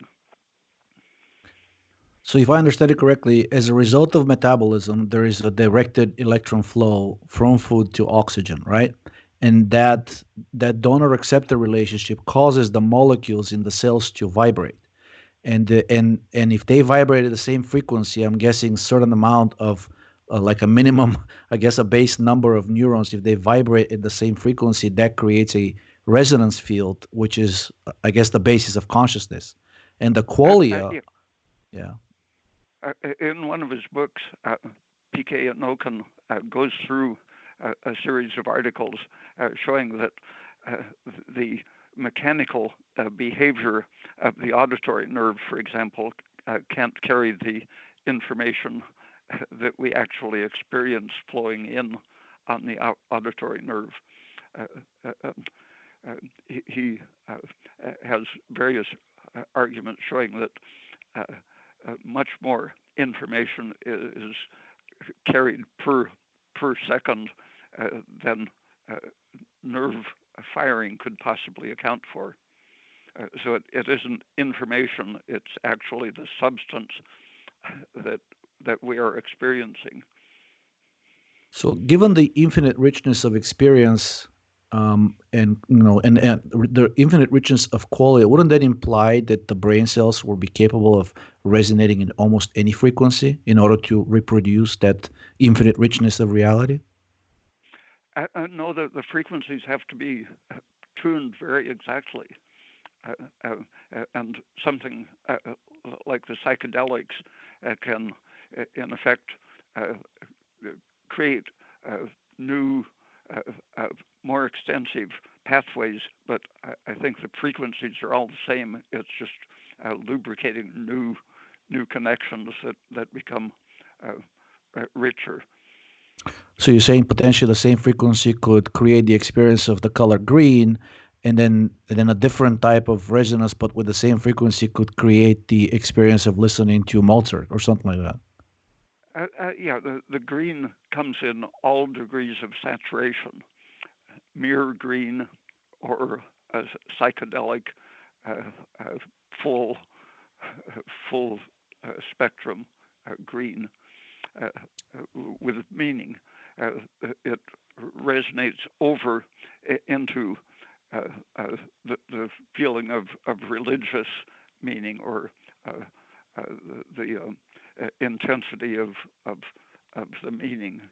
It isn't just one frequency, one meaning. It's the intensity and saturation of that particular frequency, and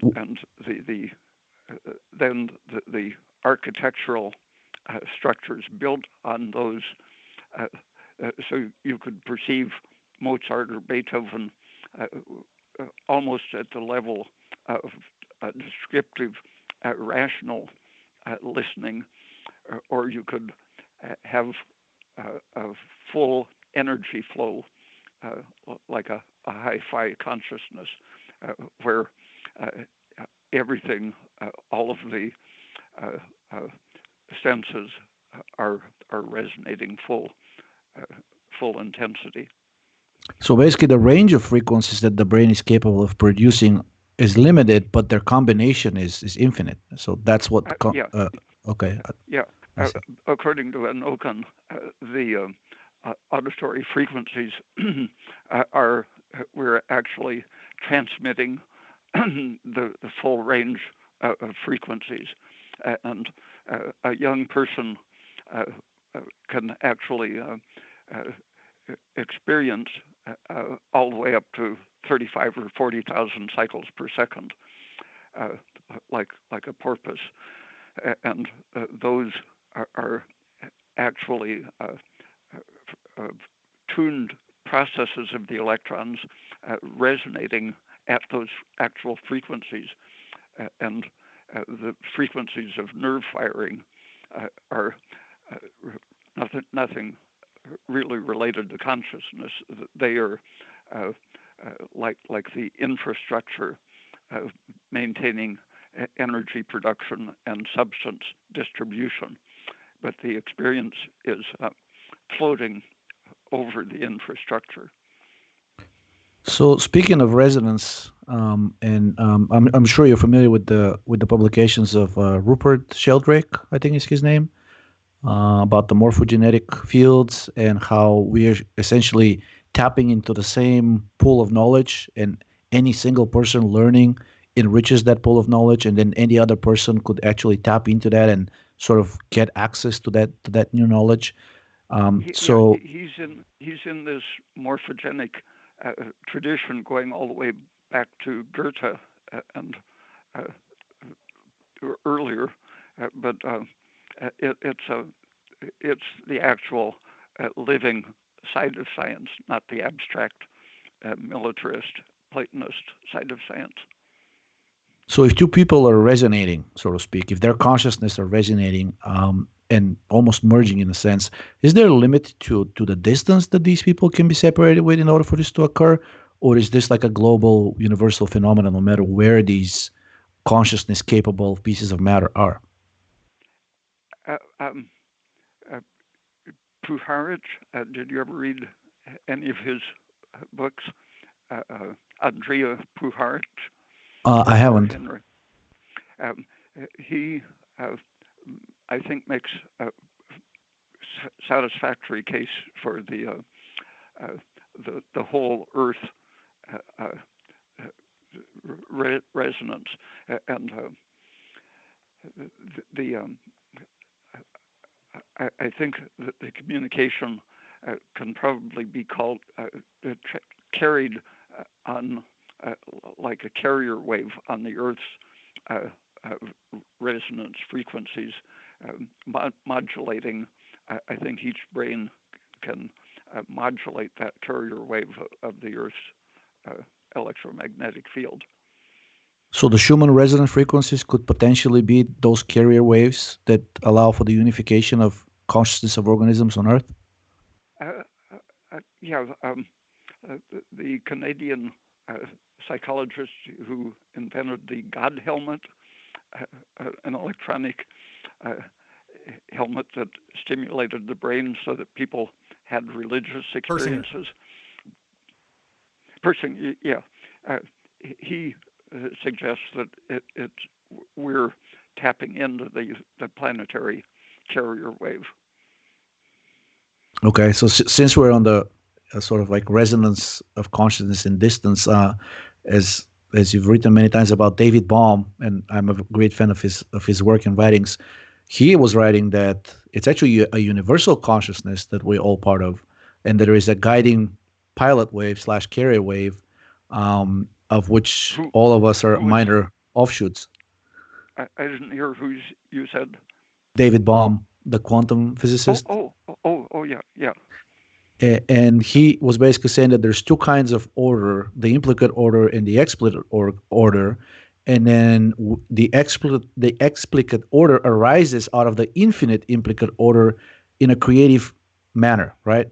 And we talked about this process of constant creation of both matter and meaning and knowledge. How do we participate in this creative process? Because do we also create matter ourselves? I mean, I know the earth does, the stars do, right? And probably the ethereal medium of the universe itself does, but how do we participate in that creative process? I don't know. David Bohm And was of the opinion that we are integral to the creative process of the universe, but unfortunately he didn't elaborate how. yeah, I intuit that that's true, but I don't know how either. But I think it is most closely connected to this electronic jelly substance of consciousness, or whatever is flowing through any substance according to its structure.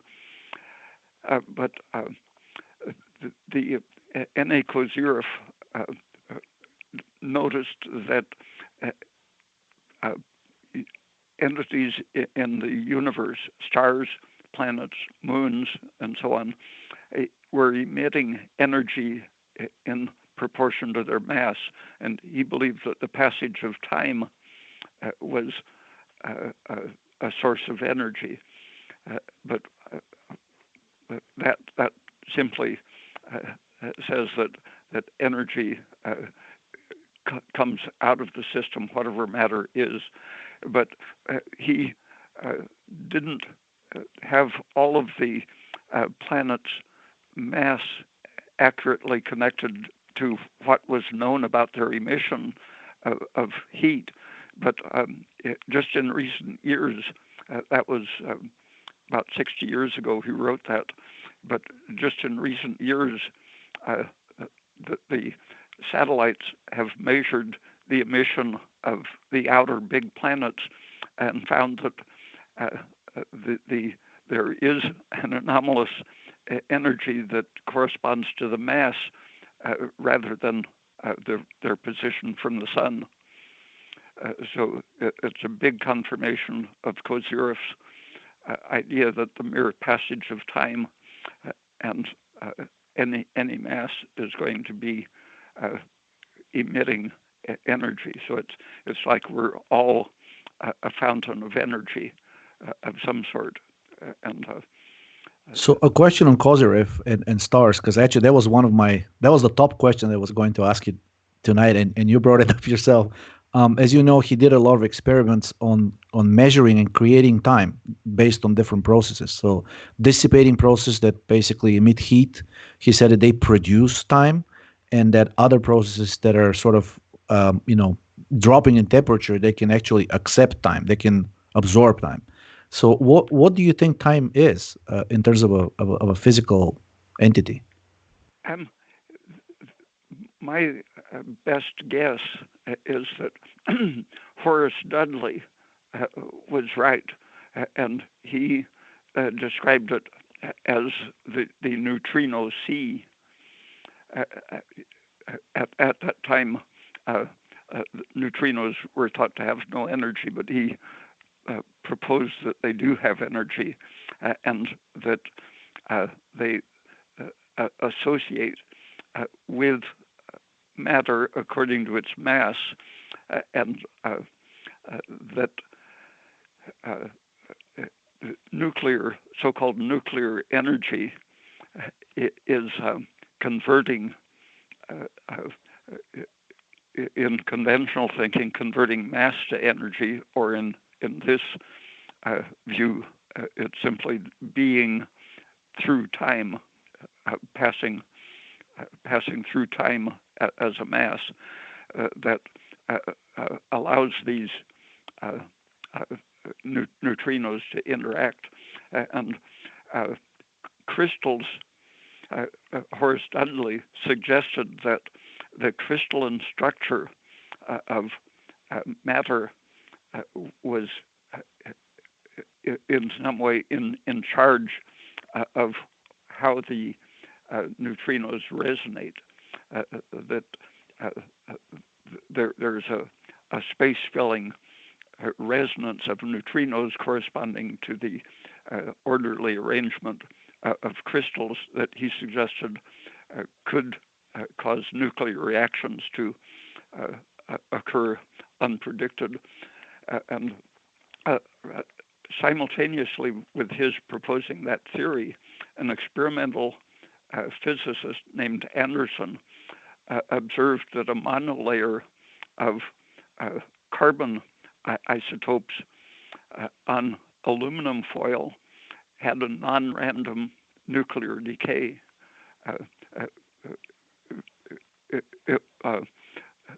Dudley had predicted that sort of thing, that an orderly arrangement of matter, such as a surface, would interact with the neutrino sea in a way that would draw on the energy of the nucleus. But anyway, my inference from those two bits of data is that the brain, this structure of donor-receptor activated a gel of electrons. My idea is that this structure of the brain is like the surface of the aluminum foil, able to tap into the energy of the neutrino sea, and this is where the introduction of novelty as well as energy comes from. Understood. I read a interpretation of Aristotle recently that said that it was by a quantum physicist, and he said that everybody has struggled with the definition of time, of what time is and how it relates to us. And apparently Aristotle got pretty close. He said in one of his writings, apparently, I haven't seen the actual one, but he said that time is simply the amount of potentiality that has converted to actuality for any given system. Does that sound about right? Sounds right. Okay, and last question related to consciousness. If the stars are perhaps the most intense entities with the most intense metabolism, for lack of a better word, would you say that they possess a type of consciousness, perhaps even higher than ours? I would think a galaxy, the streaming shape creating forces of galaxies are probably conscious. There's no more streaming energy through matter than a galaxy in action. But I think our brains are rivaling the galaxies for the complexity of activated substance that we're trying to imitate the galaxy energy with actual physical creation of substance at the edge of the process. That's remarkable. I don't know if you know, but Aristotle said that in his classification there were very few pure actualities, and he said that humans, galaxies, stars, and I think he mentioned one other thing, cosmological. I'm forgetting what it is, but in his view, those were the only actualities. So he was placing them at the same level, I'm guessing, at in terms of development as you are. Yeah, that sounds right. Okay. I don't have any other questions. Speaking of, this is neither here nor there, but have you guys, there's like a special type of camera that's fairly new that can accurately zoom in on stars and planets. And the footage these people are taking of the stars and planets looks literally like nothing I've ever seen before, but they look like big balls of multicolored energy. Like, that's how I would describe it. But Ray, are you familiar with that at all? No. I'll forward you them. But it's like, it's a lot of the flat Earth people use it to say that NASA is lying about everything. But I think it's just interesting that we're actually, just random people are able to take really interesting video of stars. Okay, so I guess we'll end it there. Let me just read. So Ray, I don't know if you know how it works, but people do super chats, and a big group of people have accumulated $794. So whatever YouTube takes of that, I will forward to you, Ray, and I appreciate you being on here. And let me just read. We won't be able to get to people's questions because we would be on here for hours. And so Oscar Gomez, TC, Intelligent Evolution, Anna Tanska, Intelligent Evolution, Christina Tomaj, Matthew Riley again, Ruth Kazo, Kirk 333, Zuberg, Kirk 333 again, Chris H, Harrison Ben, Jean Philippe, Gro Kindsign, I'm butchering that name, Matthew Riley, Harry Burgos, Harrison Ben again, Francis Bacon Cheeseburger, Harrison Ben, Sandy, Miss T, Roger Chair, HT, New Health, Michael, Veronica Ayala, New Health, Veronica Ayala again, Yanni Matras Costas, Elliot Cactus again, huge Ray Peat fan again, Milk and Honey again, Milk and Honey, multiple super chats from Milk and Honey. Thank you for that. Monty did multiple super chats. Thank you for that. Geo, thank you for that. Turkish Postman, I think we just got one more. DBO 514. Thank you guys so much. I apologize for not being able to read your questions. Georgie and I can devote an entire episode to trying to answer these questions. Any parting words, Ray? Can you tell people how to obtain your newsletter?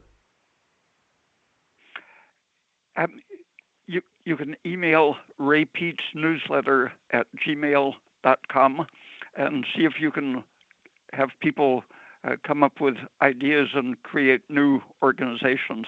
I love it. So, and then Georgie, any parting words? A question for Dr. Peat in terms of ideas for scientific studies that he thinks are worth replicating. I mean, I haven't mentioned it. I mentioned in previous podcasts with Danny, but I'm privileged enough to start being able to make my own studies, and was thinking of doing one on essential fatty acid depletion and trying to prove that all of the because there's only one by the Burrs in the 1930s, so I'm trying to prove that really all of these symptoms of essential fatty acid deficiency that they were seeing were just deficiencies of specific nutrients and maybe insufficient amount of calories and things like that. Anything else? Any other seminal idea that you think is really currently being twisted and poisoning the scientific and the medical world that we can try and test and sort of show the exact opposite? If I think of something, I'll contact you. Okay. Understood. Thank you. Awesome. Appreciate Ray, it. stay on the line. I'm going to kind of wrap things up. Guys, thank you so much. 250 people in the chat right now. Guys, sincerely appreciate it. Thank you so much to Ray for making this possible and just being endless inspiration, and such a humble guy. And I'm sure I can't speak only for myself, but changing so many people's lives. And thank you, Georgie, for doing the show with me so often. And this was just a special live stream. So thank you guys so much for making this possible. Ray, stay on the line. We'll talk to you after. And I'm going to wrap things up here. Everybody, thank you so much. We'll see you guys. I'll see you next week, I think, with Tim. Okay, guys, take care. Thank you.